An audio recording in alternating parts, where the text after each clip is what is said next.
안녕하십니까. 저는 단국대학교 치주과학교실의 이성조라고 합니다. 먼저 이런 네오 시즌4 포럼에 강연을 할 기회를 주셔서 감사의 말씀을 드립니다. 저희 단국대학교 임상조교수 선생님들께서 이미 많은 강연을 하신 것을 알고 있습니다. 바로 직전에는 공준영 교수님도 하신 걸로 알고 있고요. 강대영, 김상민 교수님도 다양한 내용을 가지고 강연을 해주신 것을 들었습니다. 사실 단국대학교 치주과학교실이 모두 한 곳에 모여 있는 건 아니지만 죽전에도 있고 세종에도 있지만 저희가 걸추 유사한 술식들을 진행을 하기 때문에 드리고 싶은 내용들이 많이 겹칠 가능성이 높습니다.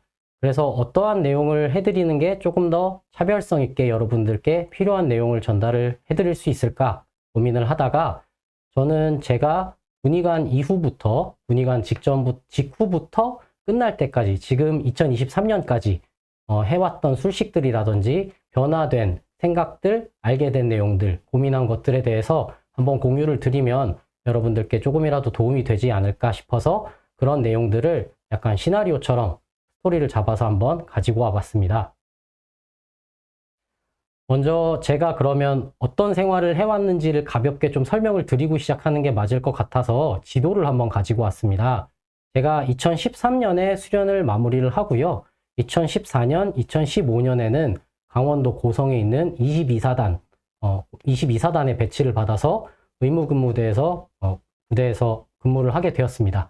그런데 처음에 고성 22사단을 갔을 때 저희 부대장님이 말씀하시기를 저희는 개성보다 북위에 있고 전쟁이 터지면 먼저 고립이 되고 가장 위험한 지역이다 이러면서 약간 자랑스럽게 말씀을 하셨던 게 기억이 납니다. 덕분에 다양한 사건 사고로 유명한 22사단에 있었기에 천안까지는 상당히 접근이 어려웠습니다. 지금 지도상에서도 보시면 여기 제 네이버 지도를 갖고 온 거라서 지표시가 천안에 되어 있는데요. 천안에서 고성까지는 상당히 먼 것을 보실 수가 있습니다. 어찌됐든 이렇게 많이 떨어져 있기 때문에 천안 저희 원래 모교에 접근하기가 되게 어려웠고 연락을 받기도 쉽지 않았습니다. 마침 그 시기에 저희 병원 내에서도 많은 변화가 있었습니다.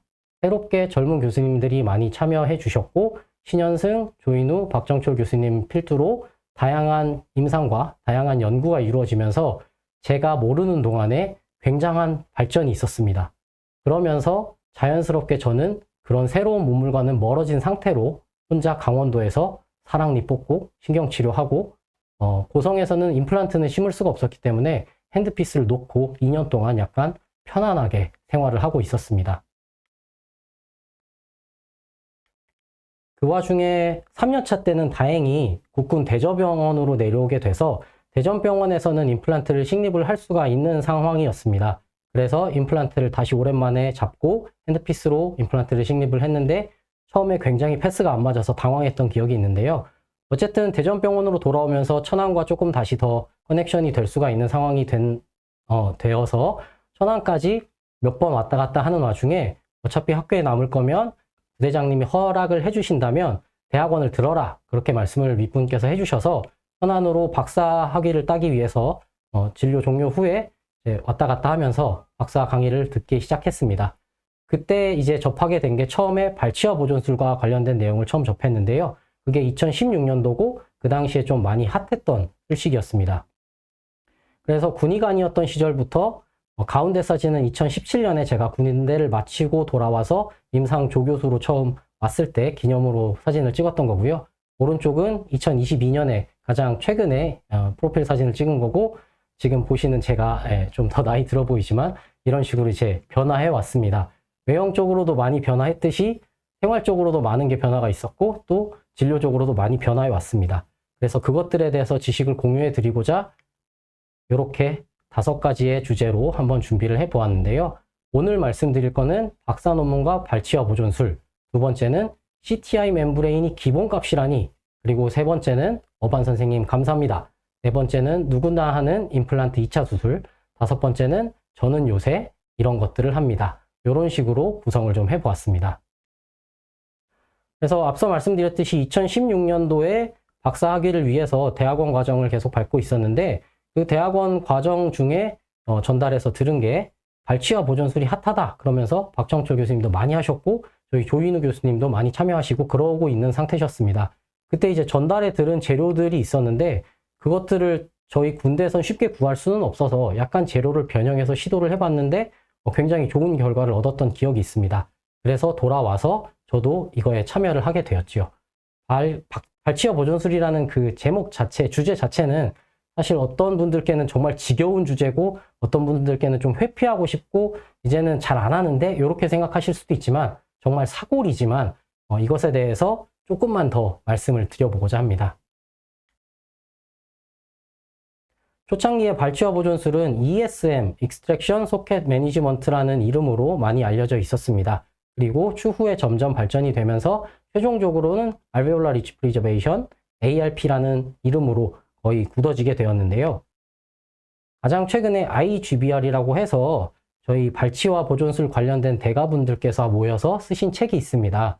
여기 보시면 IGBR, ESM의 새로운 시작 이렇게 표현을 하셨는데 말 그대로 ESM이라는 거는 발치와를 관리를 해서 뭔가 좀 필요한 골을 더 만들어낸다든지 그런 식의 뭔가 조작을 가한다라고 생각을 하면 ARP라는 개념은 발치와를 보존한다, 더 흡수가 되지 않게 조금 방어적으로 행동을 한다. 약간 이런 표현이라서 사실은 ESM이 ARP의 조금 더 상위 개념이라고 보실 수도 있겠습니다.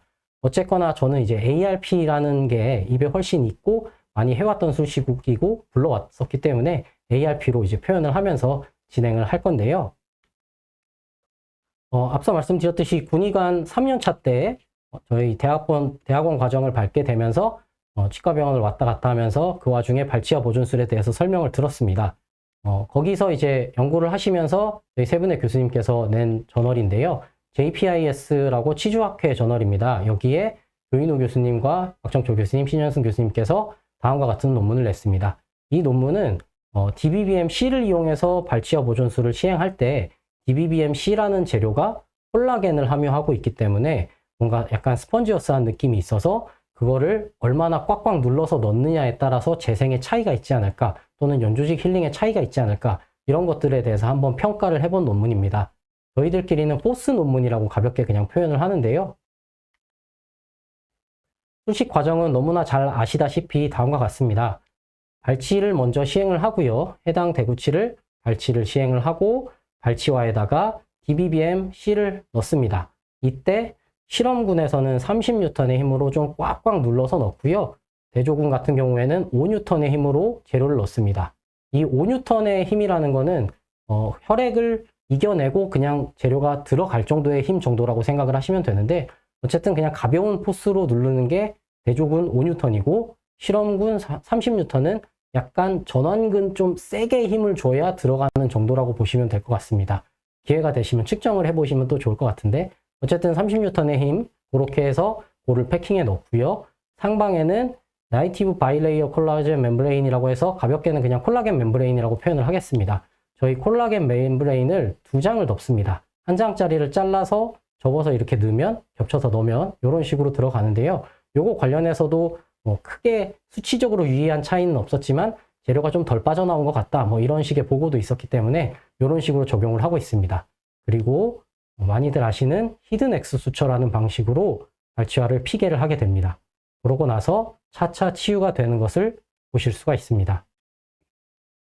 이 DBBM-C를 이용을 해서 발치와 보존술을 오픈 힐링하는 개념, 이게 왜 오픈을 해놓느냐라고 생각을 해보시면 바나나는 원래 하얗다 이런 우유도 있지 않습니까? 바나나가 원래 하얘니까 바나나 우유도 하얘야 된다 이런 개념인데 발치와가 원래 뚫려 있는 거니까 열어놔야 된다. 약간 이런 개념과도 유사하다고 보시면 되겠습니다. 사실 이 발치와 보존술은 오픈 힐링이라는 것은 상당히 오랫동안 연구가 되어 왔습니다. 마다스부터 시작해서 카다라폴리 바론까지 다양하게 연구가 있는데 이런 연구들을 쭉 종합해서 보자면 발치와 자체가 갖고 있는 치유 능력은 원래 그냥 치아만 발치했을 때 그 소켓이 스스로 뼈가 차고 스스로 살이 차기 때문에 굳이 연조직을 잡아당기거나 하는 그런 조작을 하지 않아도 된다는 거죠. 심지어는 그걸 억지로 당겨서 덮게 되면 MGJ 라인이 상방으로 시프팅이 된다든지 그로 인해서 덕분에 각화 조직이 좀 작아진다든지 이런 부분이 있기 때문에 각화 조직의 양을 최대한 보존하면서 그대로 유지를 하고자 그리고 MGJ 라인을 당겨 올라오게 해서 전정이 올라오는 그런 효과를 막고자 오픈 힐링에 대해서 이미 많이 연구가 되어 있습니다. 그러니까 단순히 귀찮다거나 대충 해봤는데 되더라 이런 내용이 아니라는 거죠. 또한 그 발치와 보존술에 오픈 힐링을 가했을 때 내부의 재료가 새 나가는 것을 막지 않기 위해서 히든 X에 관해서도 박정철 교수님께서 진행을 하셨었는데요. 거기에 나와 있는 모식도를 보시게 되면 히든 X는 다음과 같이 적용이 됩니다. 바깥쪽에서 협측에서 들어가고 안에서 대각선으로 주행을 한 다음에 진지발 바깥으로 튀어나와서 다시 협측에서 들어가서 내부에서 대각선 안쪽으로 주행이 됩니다. 그리고 밖으로 나온 다음에 이 실크와 처음 자입점에 있는 실크를 타일을 해주면 히든 X 수처라고 부르는데 이것의 크게 장점은 두 개라고 보시면 될 것 같습니다. 이 X자가 진지발 레벨보다 하방으로 들어가면서 내부에 깔아준 콜라겐 멤브레인을 잘 홀딩해주는 역할을 할 수가 있고요. 또 한 가지는 이렇게 해서 타일을 해보시면 이 당겨지는 힘이 꽉꽉 조여질수록 메지알과 디스탈 쪽으로만 힘이 가해지게 됩니다.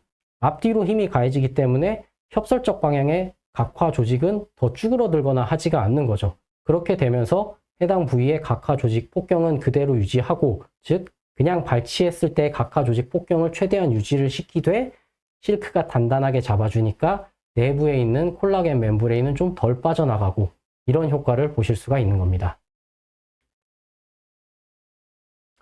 그래서 저희 의국에서는 일단은 이게 기본 프로토콜이었습니다. 2017년 그 당시에는 DBBMC를 컴팩션 시켜서 집어넣고 나이티브 콜라겐 멤브레인을 넣고 상방에 히든 X 수처, 그리고 4개월 뒤에 다음과 같이 임플란트를 식립을 하는 것이 기본 발치와 보존술의 프로토콜이었고요. 그리고 실제로 저희 그 컴프레스드 포스 논문, 조인호 교수님과 신은영수 교수님, 박정철 교수님이 참여하신 그 컴프레스드 포스 논문도 결과도 실제로 꽉꽉 눌렀을 때 조금 더 골 재생도 좋게 보이고 각화 조직도 조금 더 풍성해 보인다, 이런 결과를 얻었습니다. 그래서 저는 이제 발치와 보존술을 할 때 DBBMC라는 재료가 군대에서 없기 때문에 파티큘레이티드 된 재료만 사용을 했는데도 나름 괜찮은 결과를 보여서 혹시 파티큘레이티드 된 본도 이런 식으로 컴프레스드 해서 적용을 하면 뭔가 도움이 되지 않을까, 이런 의구심을 갖기 시작했습니다. 그래서 임상 전임의로 2017년에 돌아온 다음에 박정철 교수님께서 너 박사 논문 뭐 할래? 라고 물어보셨을 때 그런 경험들을 말씀을 드리면서 혹시 파티클 본도 뭔가 이점이 있지 않을까요? 이런 식으로 말씀을 드렸던 거죠.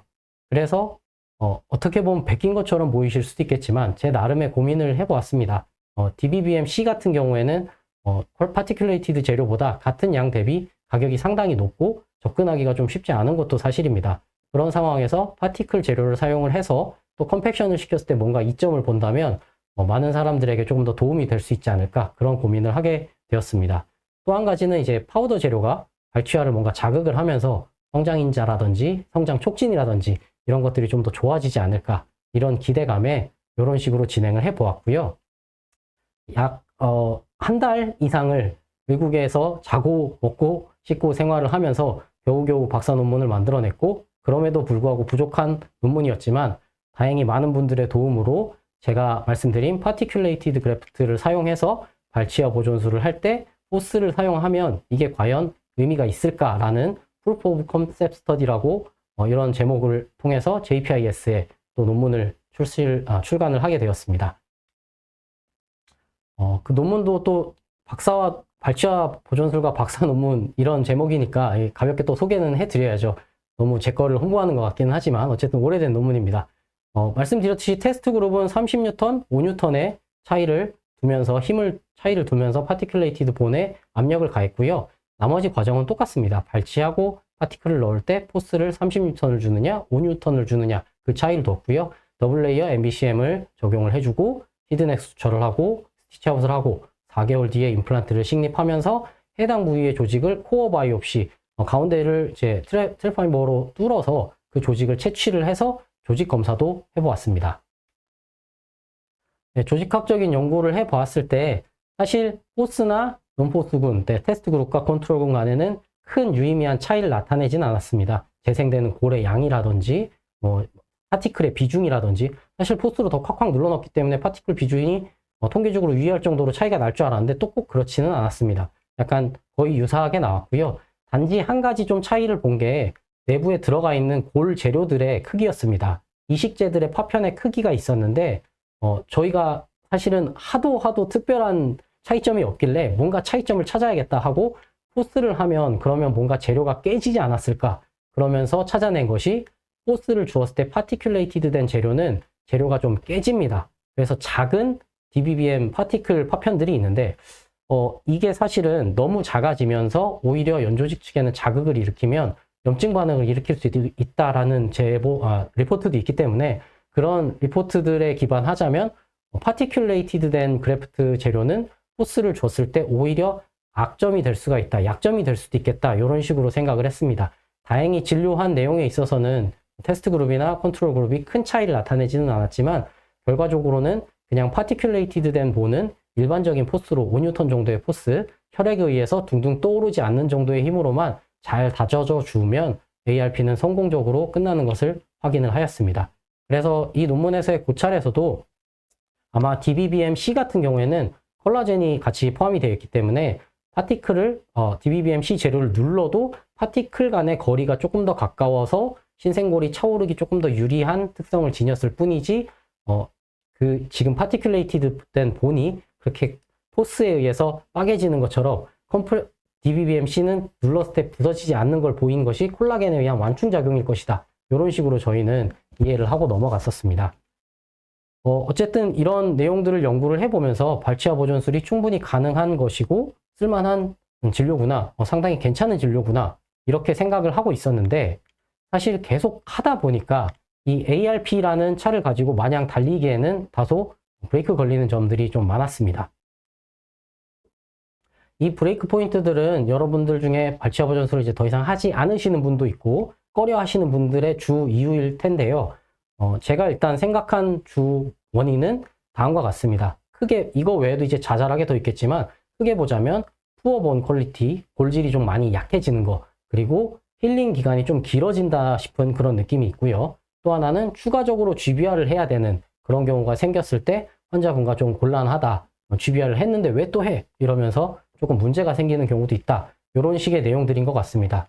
그래서 일단은 하나하나 짚어볼 건데 푸어 본 퀄리티와 딜레이드 힐링은 함께 묶어서 생각할 수가 있을 것 같습니다. 이 푸어 본 퀄리티라는 부분, 그리고 딜레이드 힐링이라는 부분은 사실 2016년 린데 선생님이 저술하신 이 논문에도 이미 나와 있는 내용입니다. 이 논문에서는 DBBM-C와 콜라겐 매트릭스를 이용해서 발치와 보존술을 시행을 했는데요. 6개월 정도의 힐링 타임을 가진 다음에 트랩파이버로 가운데 코어 바이옵시를 해서 조직학적으로 분석을 해보았습니다. 그래서 발치와 보존술을 시행하지 않은 군과 발치와 보존술을 시행한 군의 조직을 비교해서 검사를 해봤는데요. 조금씩 차이가 났겠죠. 근데 거기서 종합적으로 중요한 부분은 디스커션에 있습니다. 디스커션 파트에 대놓고 이제 딜레이드 힐링이라고 제목이 있고 또 세부적으로는 이런 내용이 있습니다. 여기서 엄청나게 강조를 하십니다. 논문에서 once again 이렇게 강조하는 건 사실 제가 거의 처음 본 것 같거든요. once again 이러면서 진짜 다시 말하지만 바이오 머테리얼을 발치와 소켓에다가 집어넣는 거는 어쩌면 조직의 모델링과 리모델링을 좀 딜레이 시키는 것 같다. 이러면서 다시 한번 강조해서 말씀을 하셨습니다. 이 정도로 뭔가 좀 확신이 들었지만 원래 논문적인 표현이 확정적으로 표현을 하기가 좀 어렵지 않습니까? 그래서 사실 이 정도면 린데 선생님은 늦어지는 게 맞아. 근데 글은 이렇게 써야지 이렇게 살짝 틀어서 쓰신 게 아닐까 싶습니다. 또 발치와 보존술에 직접 한 내용은 아니지만 상악동 거상술에 제노그래프트를 사용을 했을 때 그거를 바이옵시를 했을 때에 대한 결과에 대해서도 디스커션에 넣어주셨는데요. 여기 보시면 약 6개월 정도 상악동 거상술 이후 상악동 거상 고리식술 이후에 6개월 정도 지났을 때 조직을 검사를 해보면 라멜라본이 약 20% 정도가 있었다. 그러니까 자연골의 라멜라본이 20% 정도밖에 없었는데 약 3년 정도가 지나게 되면 51%까지도 올라간다고 합니다. 그 소리는 이게 애초에 6개월 차에 끝난 게 아니라 힐링이 끝난 게 아니라 천천히지만 계속 리모델링이 일어나면서 3년까지 지날 때까지 51%까지 계속 변화해 왔다는 것이죠. 이렇게 턴오버 레이시 느려서 생기는 일이기는 하지만 어쨌든 제노그래프트 DBBM을 이용해서 발치아 보존술을 시행했을 때도 유사하게 천천히 턴오버가 되면서 뭔가 신생골이 자라날 수 있다라는 추정을 해볼 수 있는 논문입니다. 그래서 발치아 보존술을 하고 오래 기다리게 되면 물론 환자분들이 화가 나시거나 힘드실 수도 있고 추후에 또 심지어 추가적인 GBR을 하자 그러면 분명히 난리가 나는 경우가 생길 수 있습니다. 하지만 어떻게 보면 다루기 굉장히 어려운 CTI 멤브레인, 티타늄 메쉬, 다양한 것들이라든지 비흡수성 차폐막 또는 흡수성 차폐막을 이용을 하더라도 핀을 고정시켜서 하는 조금은 몰비디티가 높은 소세지 테크닉이라든지 이런 것들을 하는 것보다는 GBR을 ARP를 통해서 GBR의 가능성과 그 양을 좀 줄여주는 게 훨씬 유리하지 않을까 이런 생각을 좀 해보았습니다. 어쨌든 천천히 딜레이드 힐링이 되지만 천천히 또 그만큼 골화가 더 진행되기 때문에 더 단단해진다. 그래서 고정력이 약한 것은 사실이나 장기적으로 봤을 땐 더 장점이 있다. 이런 식으로 제가 또 생각을 하게 된 게 이 논문을 통해서인데요. 이 논문도 사실 저희 쪽에서 연구해서 낸 논문이고요. 제 이름이 있죠. 예. 제가 이제 같이 좀 참여를 해서 했던 논문인데 사실 이 논문은 저희가 발치아 보존술을 시행을 한 뒤에 임플란트 생존율이 어떤지 그거에 대해서 분석하기 위해서 처음 연구한 논문이었습니다. 이 논문에서 발치아 보존술은 DBBMC와 콜라겐 멤브레인과 오픈 힐링 ARP 그 당시에 저희 우국에서 많이 하고 있었던 발치아 보존술 스타일을 그대로 차용을 해서 진행을 했고요. 4개월 뒤에 임플란트를 식립을 했고 평균적으로 보초를 올린 뒤 15개월 정도 지난 시점에서 방사선학적으로 생존율이라든지 문제가 생겼는지 생존율, 성공률 이런 것들을 좀 분석을 해보기 위해서 확인을 해본 후향적인 연구였습니다. 그런데 생존율, 성공률 이런 거는 거의 유사하게 다 비슷하게 나왔는데요. 아시다시피 일반적인 임플란트와 거의 유사하게 나왔습니다. 근데 재밌었던 거는 제가 3가지 예시만 들고 왔는데요. 이 A와 B가 동일 환자분이고 C와 D가 동일 환자분, E와 F가 동일 환자분입니다. A는 식립 직후고요. C, E도 식립 직후고 B, D, F가 식립하고 각각 21개월, 14개월, 21개월 이렇게 지난 시점에 다시 방사선 사진을 촬영한 사진인데 보시면 A 같은 경우에는 주변에 약간 방사선 투과상이 있었던 게 21개월 뒤에 주변 골과 잘 혼재되어서 상당히 단단해 보이는 골로 완성이 된 것을 보실 수 있고요. C 같은 경우에는 근심 쪽에 약간 골이 부족한가요? 그런 식으로 보일 텐데 D로 가보게 되면 14개월 뒤에 잘 방사선 투과상 정도로 보일 정도로 조금 약해 보였던 골이 점점 경화가 되면서 단단하게 방사선 불투과상으로 변한 것을 보실 수가 있습니다. E 같은 경우에는요. 디스탈 쪽에 골이 많이 없어 보입니다. 그죠? 그리고 메지알 쪽에도 골이 거의 없어 보입니다. 약간 이 정도면 잘못하면 빠지겠다 싶을 정도로 식립이 되어 있는데 21개월 뒤에 임플란트 주변에 물론 이제 조직학적으로 검사한 건 아니지만 방사선학적인 상황으로만 봤을 때 잘 오세오 인테그레이션이 되어 있는 듯한 그런 영상을 보실 수가 있습니다. 이런 것들을 보면서 저도 이제 유사하게 거의 확신을 갖게 되었습니다. 발치아 보존술이 비록 느리지만 장기적으로 봤을 때는 천천히 더 강화가 되기 때문에 만약에 초기 고정만 얻어낼 수만 있다면 이 발치아 보존술을 시행한 것도 장기적인 예후에는 분명히 더 도움이 될 거다. 이렇게 생각을 했죠. 그러니까 처음에 이제 단점이라고 말씀드린 것 중에 푸어 본 퀄리티와 딜레이드 힐링 같은 경우에는 마냥 단점은 아닌 것이죠. 오히려 시간이 지날수록 발치아 보존술을 한 부위의 골은 점점 더 강화가 됩니다. 그렇기 때문에 장기적으로는 더 예후에 도움이 될 수 있는 술식인 것이고요. 가능하다면 하방에 있는 장종골에서 픽스처 길이 조절을 통해서 고정을 얻어주는 게 제일 좋기는 합니다. ARP 사이트는 아까 말씀드렸듯이 6개월 뒤에도 강화가 덜 되고 좀 약한 상황이기 때문에 조금은 더 긴 임플란트를 식립을 하더라도 하방의 잔종골 또는 측방이라도 뭔가 잔종골에서 초기 고정을 얻는 게 중요하고요. 보철적으로는 프로그레시브 로딩을 통해서 초반에는 조금은 덜 닿게 로딩을 좀 덜하게 한 다음에 차츰차츰 강화된 걸 믿기 때문에 조금씩 로딩을 올리는 방식으로 진행을 해주시는 게 좋지 않을까 싶습니다. 하지만 하방 잔종골이나 주변에 잔종골에서 고정을 얻을 수 없는 상태이다 할 경우에는 6개월 이상의 힐링을 추천드리겠습니다. 자, 앞서 푸어 본 퀄리티와 딜레이드 힐링은 확인을 했고요. 세 번째로 이제 추가적인 GBR에 대한 가능성, 요것도 이제 또 하나의 마음의 짐이기는 합니다. 물론 이제 발치와 보존술을 했지만 GBR을 조금 더 해야 되겠습니다 하면 환자분들이 이제 난리가 날 가능성이 높지만, 그리고 또 한 가지는 마음속으로는 GBR을 좀 더 해서 한 푼이라도 더 벌어볼까? 뭐, 설마 이렇게까지 생각하시는 분이 있겠나 싶겠지만은, 어쨌든, 네. 그럴 수도 있겠지만, 사실 그거는 이 서울대 치주과에서 진행된 이 후양정 연구 논문을 보시면 조금은 더 마음의 위안을 얻으실 수 있지 않을까 싶습니다. 이제 서울대에서 임플란트 발치와 보존술을 한 그룹과 안 한 그룹을 임플란트 심을 때까지의 과정을 쭉 분석을 하면서 뭐 보온 퀄리티라든지 추가적으로 GBR을 했어야 되는 여부, 추가적 GBR은 뭐 호리존탈하게만 늘리면 되는지, 버티컬하게도 늘려야 되는지, 사이너스 플로어 엘리베이션도 해야 되는지 그런 것들을 다 분석한 논문인데요. 총 결과적으로 따졌을 때는 호리존탈이든 버티컬이든 사이너스 플로어 엘리베이션이든 이걸 다 GBR로 통틀어서 평균을 냈을 때는 발치와 보존술을 시행하지 않았을 때 45%의 환자에서 추가적인 GBR이 필요했고 ARP를 한 환자의 경우에서는 23.5%에서 GBR이 필요했다고 합니다.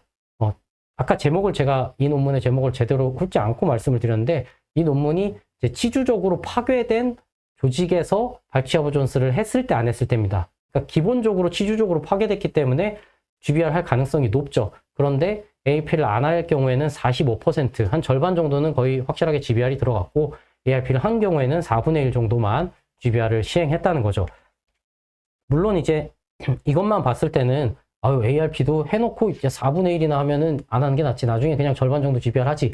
이렇게 생각하실 수도 있지만 이 ARP에 해당하는 GBR 양이 과연 ARP를 안 했을 때 GBR 양과 같을까요?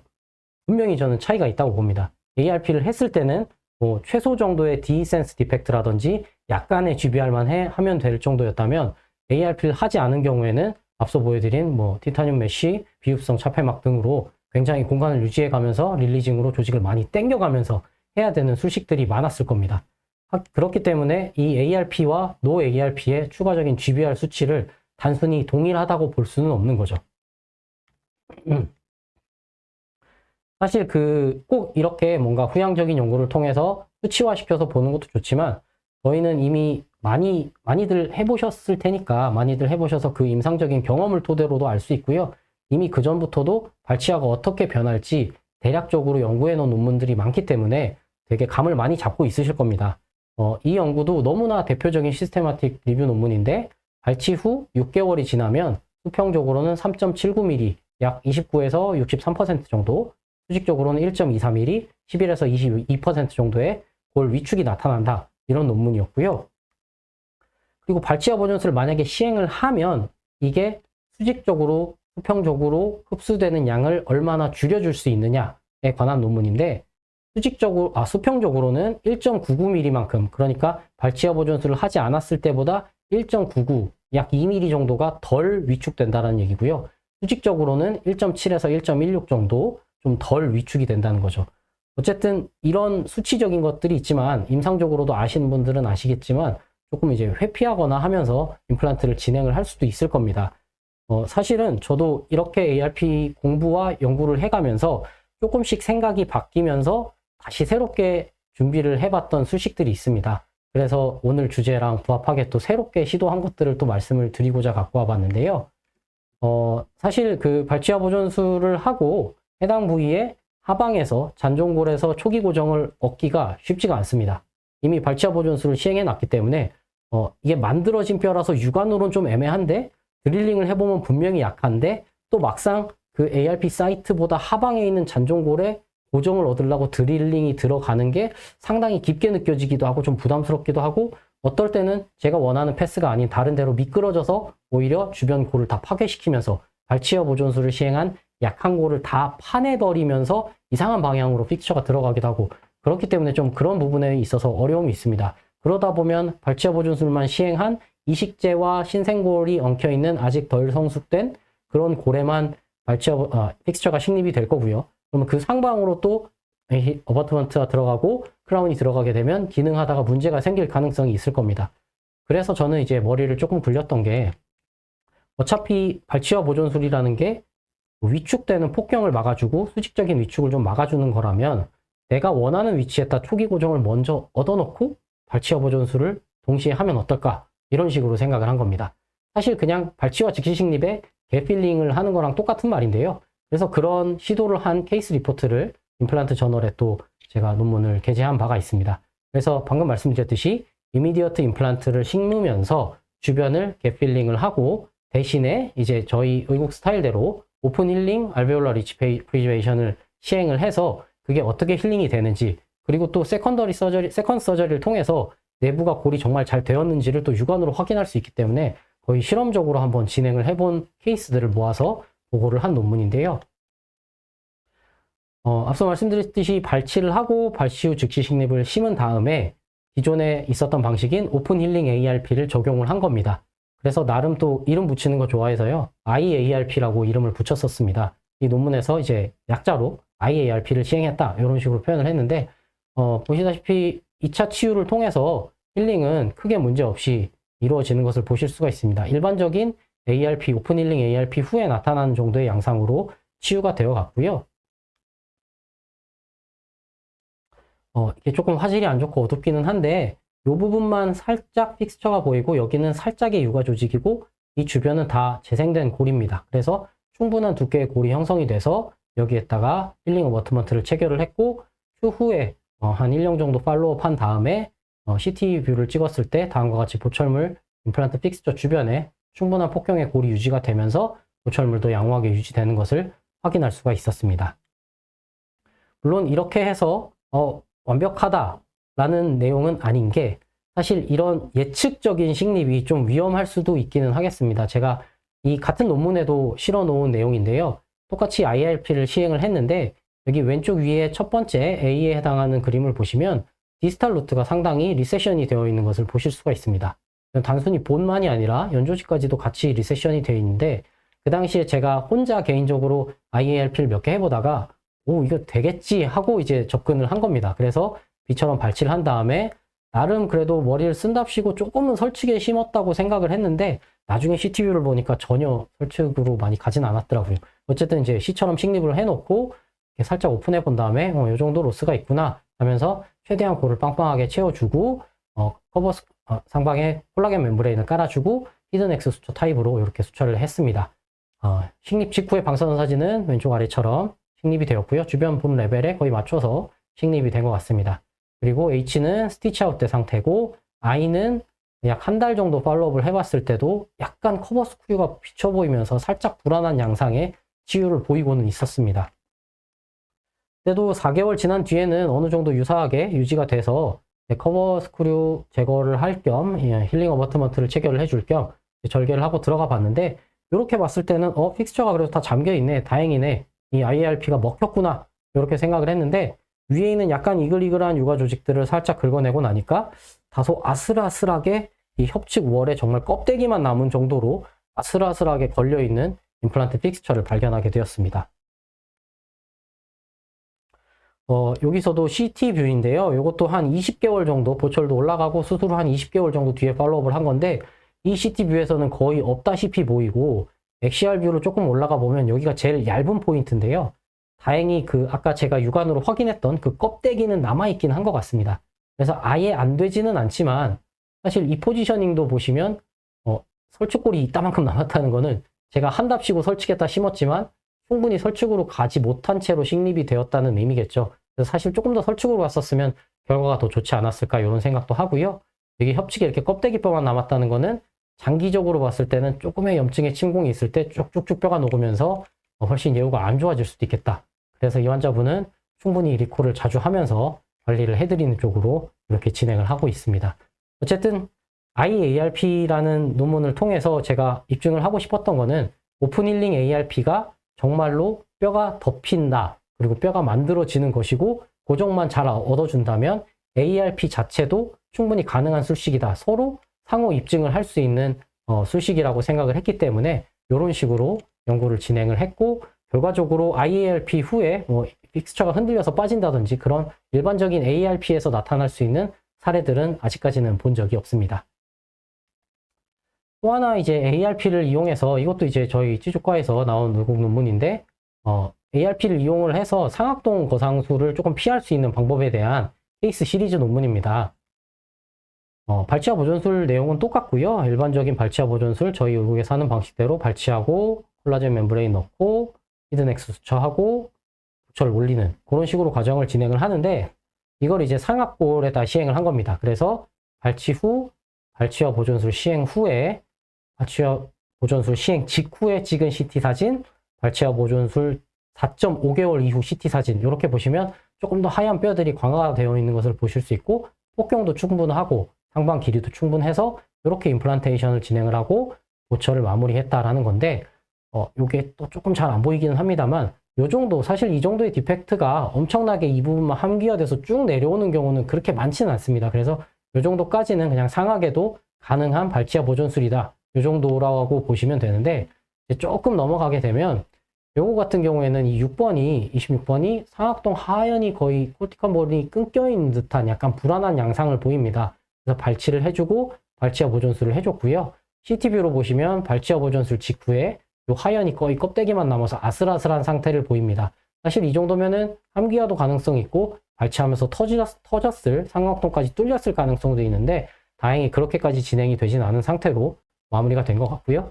2.5개월 뒤 CT 사진에서도 어느 정도 골이 융화가 돼서 임플란트 식립이 가능한 정도의 골이 있는 것을 보실 수가 있습니다.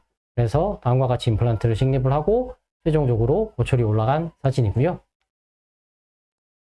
마지막 케이스도 마찬가지로 7번 부위가 상악동 하연까지 거의 닿아 있는, 약간 비유된 걸로 봐서는 아마 이 치아 때문에도 약간 감염이 있지 않았나 싶은 정도의 좀 안 좋은 상태인데, 발치와 보존술을 시행하고 약 4개월 뒤에 CT 사진을 보시게 되면 이 비유되어 있던 상악동 전망도 사라졌고, 이 내부의 골도 주변 골과 잘 혼재되어 있는 걸 보실 수가 있습니다. 그렇게 해서 임플란트를 식립을 하고 보철을 마무리했죠. 그러니까 발치와 보존술은 상악동 거상술을 조금 피하거나 혹은 뭐 라테랄 정도로 접근을 해야 되는 것을 크레스탈 정도로 좀 줄여준다든지 이런 식을 진행을 할 때도 도움이 될 수가 있다, 이런 부분을 또 말씀을 드리고 싶었습니다. 그래서 사실 ARP를 저도 막 적극적으로 많이 하는 편까지는 아니지만 필요한 경우에는 이렇게 적응을 해야 된다고 생각을 합니다. 그래서 저는 이제 ARP 단독을 적용을 하는 경우에는요, 서울대 논문을 예시로 들어서 말씀을 드렸다시피 시주적으로 굉장히 많이 파괴된 페리돈탈리 컴프로마이즈드라고 표현을 하는데, 정말 이거는 어차피 가만두면 굉장히 얇은 리치나 혹은 폭탄 맞은 리치, 이락틱 힐링 뭐 이런 것들이 보일 것 같다 싶은 부위에 미리 환자분께 고지를 드립니다. 어차피 이 부위는 환자분 한 번에 뼈 이식해서 끝날 자리가 아닌 것 같아요. 그러니까 일단 빼고 치유 포텐셜이 높은 지금 상태에서 최대한 뼈를 만들어 놓고요. 추가적으로 심을 때 조금 더 GBR을 하시죠. 뭐 이런 식으로 고지를 드리고 나서 ARP를 시행을 합니다. 이렇게 해서 하게 되면은 상대적으로 추후에 GBR 양이 줄어들 거를 알고 있기 때문이죠.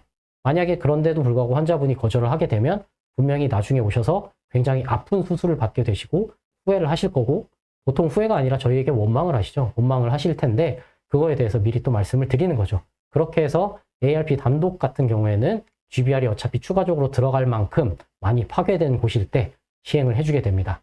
그리고 주로 사용하게 되는 거는 IARP인데, 사실 여기 기록으로는 제가 IARP라고 해놨는데요. 나중에 5장에서도 말씀을 드리겠지만 IARP에다가 결국에는 힐링 어버트먼트를 끼우는 기존의 수식으로 돌아가기는 했습니다만, 어쨌든 힐링 어버트먼트를 끼우고 콜라겐 멤브레인을 깔고 하방에 고리식재를 넣어놓는 그런 기존의 갭 필링 방식이 틀리지 않았다는 것을 IARP를 통해서 제가 스스로 눈으로 확인을 했기 때문에 믿고 주로 그렇게 진행하는 편입니다. 그래서 즉시 식립하면서 갭 필링과 콜라겐 멤브레인 커버리지를 하고 힐링 어버트먼트를 다는 IARP 플러스 힐링 어버트먼트, 이렇게 진행을 하고 있고요. 또 상악동 거상술도 나중 챕터에서 말씀드릴 기회가 있을 텐데요. 상악동 거상술도 좀 굉장히 몰비디티가 심한 수식이잖아요. 그래서 이런 걸 좀 줄여주거나 최대한 피할 수 있으면 피하고자 합니다. 그래서 그럴 가능성이 엿보인다, 함기화된 다른 발치된 치아 부분들이 함기화가 많이 되어 있고, 또는 이건 쭉쭉 내려올 것 같은데 너무 얇아지겠는데 싶은 부위에는 발치와 보존술을 일단 권해드리고 있습니다. 어쨌든 저는 이제 지금까지 군의관 직후부터 지금까지 경험한 것들, 그리고 제가 직접 해본 것들에 대해서 이렇게 정보를 공유를 드렸고요. 최종적으로는 이런 식으로 발치와 보존술을 직접 또는 응용해서 적용을 하고 있습니다. 앞서 마티즈를 잠깐 ARP로 표현을 해서 제가 보여드린 게 사실 요거를 되게 써먹고 싶어서 그랬던 건데요. 차종 마티즈 주행 속도 199km로 속도 위반을 했습니다. 초과 속도 119km고요. 사실 마티즈로 또는 ARP로 진료를 빠르게 달릴 수는 없을 거라고 다들 생각을 하시고 당연히 딜레이 되는 부분이 있는 건 사실입니다. 하지만 장기적인 관점에서 봤을 때는 이 199km로 달린 마티즈처럼 발치아 보존술이 여러분의 진료의 속도에 오히려 더 도움이 되지 않을까, 저는 그렇게 한편으로는 생각합니다. 제가 고민한 발치아 보존술과 관련된 내용은 여기까지고요. 이번 주차 강연 여기까지 들어주셔서 정말 감사드리며 다음 주차 때 뵙도록 하겠습니다. 감사합니다.